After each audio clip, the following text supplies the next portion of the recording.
Today on Capitol Hill, tensions ran high as Treasury Secretary Scott Bessent appeared before the committee, and one exchange in particular cut straight to the heart of global security, digital trust, and human suffering abroad. The gentleman from Michigan, the vice chairman of our committee, Mr. Heisman, recognized for 5 minutes. Thank you, Mr. Secretary, for being here. And I just have to note that it's ironic that this has been declared a no filibuster zone by the same people who walked out of a hearing yesterday in filibuster. So, and just to give you one quick brief moment, are you saying that there was no unauthorized or unsanctioned persons that had access to the systems that you are in control of?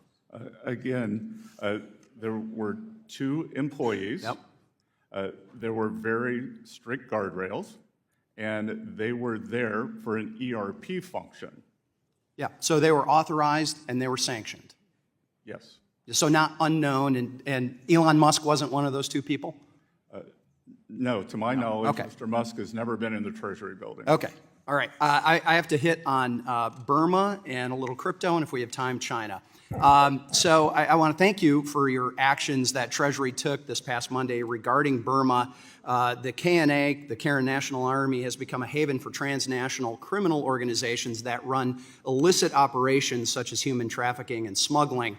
The group has strong ties to the Burmese army, which has targeted religious and ethnic minorities such as the Rohingya since the civil war broke out in 2021.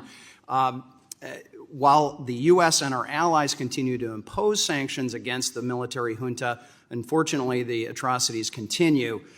My district, the 4th District of Michigan, is home to approximately 5,000 of these ethnic Burmese. And I'm just asking you, we need to do more to protect the people of Burma and to stop the genocide.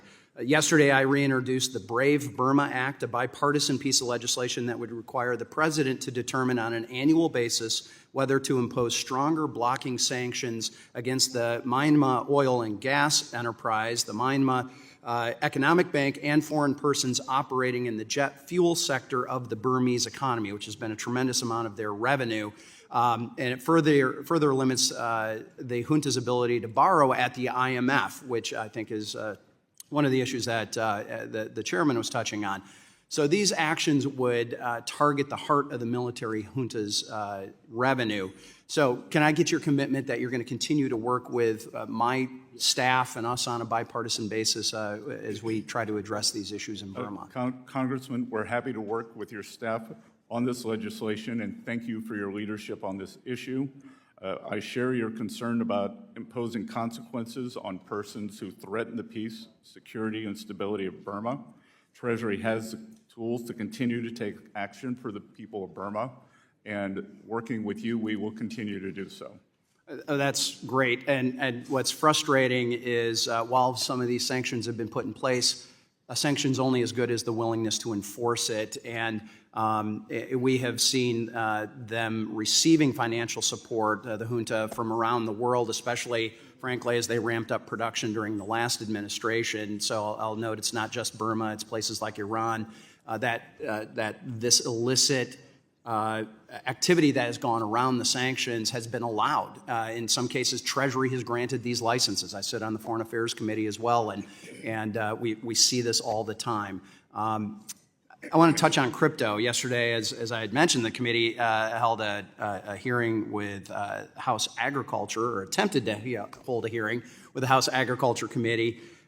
Turned into a very important roundtable as well regarding digital asset market structure reform. So can you quickly explain how important it is for America to take the lead here, especially as we see China leaping ahead?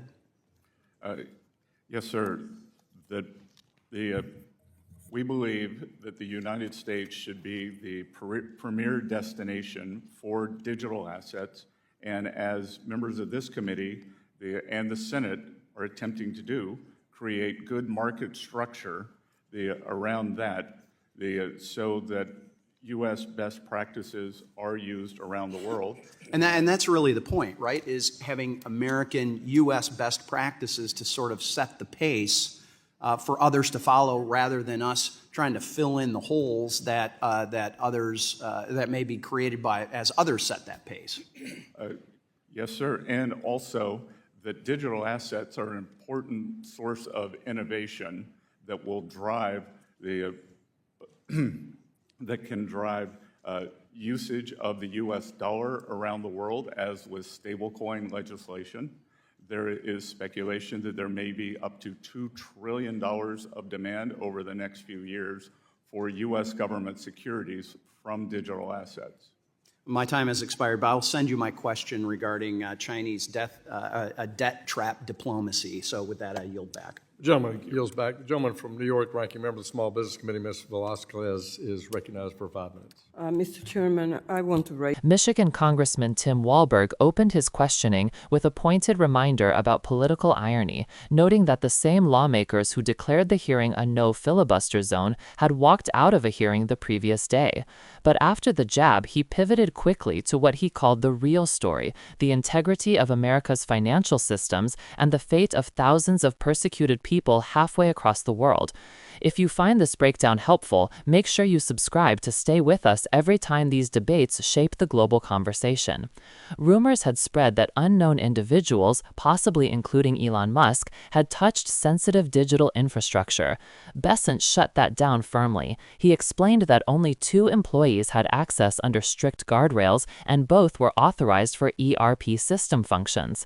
When pressed again, he reiterated that Musk had never set foot in the Treasury building. This moment mattered because in an era of conspiracy theories and blurred lines between private tech giants and public institutions, the question speaks to a broader anxiety in the country. Who controls our data, and how fragile are the systems that protect it?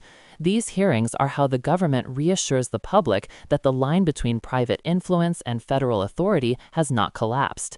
If you want breakdowns like this that go beyond the sound bites, remember to subscribe to the channel. But the conversation quickly pivoted to something far more consequential than speculation: the ongoing atrocities in Burma, also known as Myanmar. Walberg represents roughly 5,000 ethnic Burmese in Michigan's 4th District, families who have escaped years of violence but still carry ties to a homeland in crisis. Since the 2021 military coup, Burma has been engulfed in civil war and systemic persecution, particularly against groups like the Rohingya. One alarming aspect the congressman highlighted is the rise of transnational criminal organizations operating under the Karen National Army in the border regions, using human trafficking, smuggling, and illicit trade as revenue streams. These criminal networks feed off instability, and their connections to the military junta make them even harder to uproot.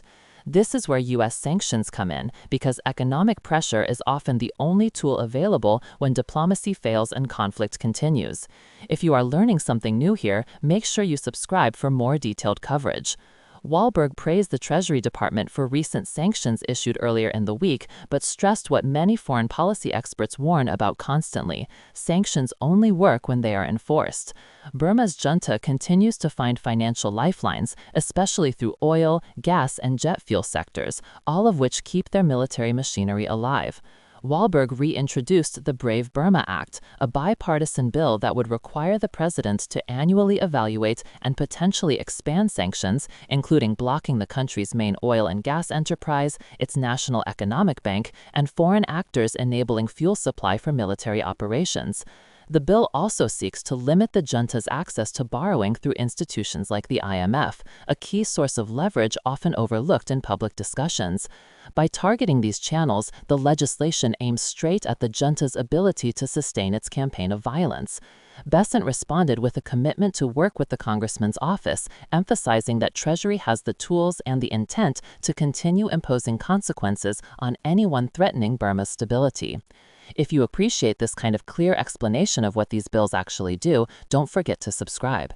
The congressman then broadened the scope, warning that the problem is not limited to Burma. Iran has also managed to navigate around sanctions and continue illicit financial activity, sometimes, he noted, with the help of Treasury-approved licenses during previous administrations. For viewers at home, this is the bigger picture. Sanctions are among the most powerful yet imperfect instruments in global policy. They can slow a regime's capabilities, but they rarely stop them without international cooperation and airtight enforcement. They require constant monitoring, political will, and updated strategy as criminal networks grow more sophisticated. This hearing revealed how fragile the balance is, how easily sanctioned regimes find new pathways, and how urgently lawmakers want to close those gaps. If this kind of context helps you understand Washington's decisions better, be sure to subscribe because we break down the stories that shape the world.